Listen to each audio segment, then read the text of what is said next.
that we've experienced here at Wyandot County because of the use of equipment has been phenomenal. And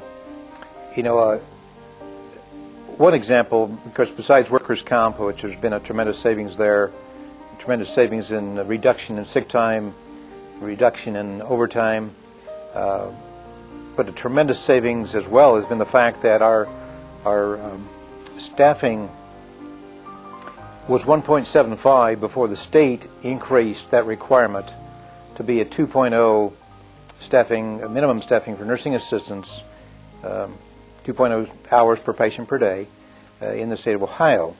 And we did not make that increase. We stayed at 1.75 because the nursing assistants said that we didn't need additional staff.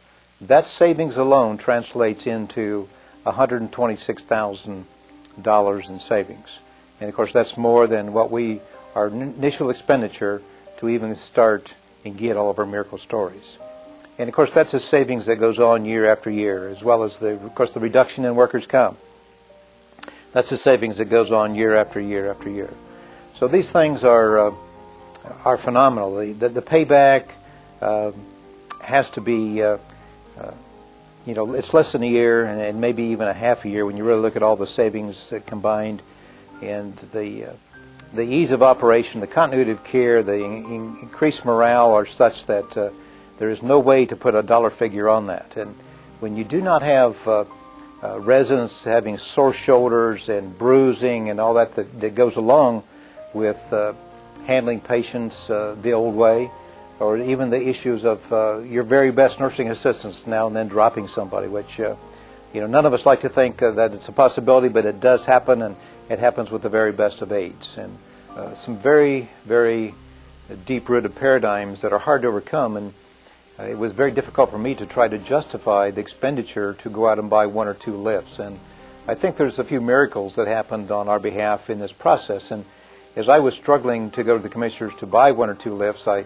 had a resident who actually came up with a check for $5,000 and handed me that check. And of course, it made me feel guilty that I was only going to ask the commissioners for $5,000 or $10,000.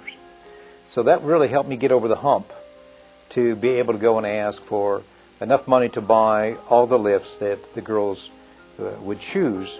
And of course, our safety committee then, because of that, had the opportunity to choose what type they wanted and the number of those lifts that they wanted. And that was a real challenge, and I know everybody else is going to have that same challenge as they take this little venture down this trail. Going back when we got our fast electric beds, everybody, every nursing assistant, every nurse said thank you. Nobody complained, and I knew right then that God had performed a miracle. It was amazing. Shortly thereafter, we began to hear all of our miracle stories from the different ones, indicating that they wouldn't go someplace else and work even if they got $10 an hour more. They would not, or we could not have helped them as much if we had doubled the staff as we did by putting in the equipment. And along with that, I almost forgot about the ceiling lifts. The fast electric beds were put in place in April of 2000. By October of 2000, we put in our first ceiling lifts. And so it was kind of the combination of that thing that was kind of hard to separate just what caused what. But everybody was excited about the fast electric bed, said thank you. The ceiling lifts were so unusual and so different. Of course, there was the training and retraining to get everybody used to equipment. But tremendous acceptance soon came about from that. And everybody was just very, very thankful. It just all fell into place. The increased morale, the reduction in turnover, the reduction in sick time. Of course, when it makes it so much easier for the department heads, but it also makes it so much easier for me as well. I mean, when everybody's happy, when the residents are happy, the employees are happy, it makes my job much, much easier. I guess I would almost have to say 50%, and that seems like an extreme, but it really, really does affect what all you have to do, and of course the pressure you feel.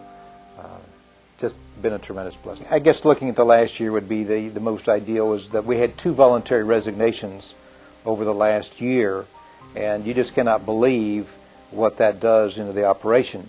that we've actually terminated more people than actually voluntarily resign.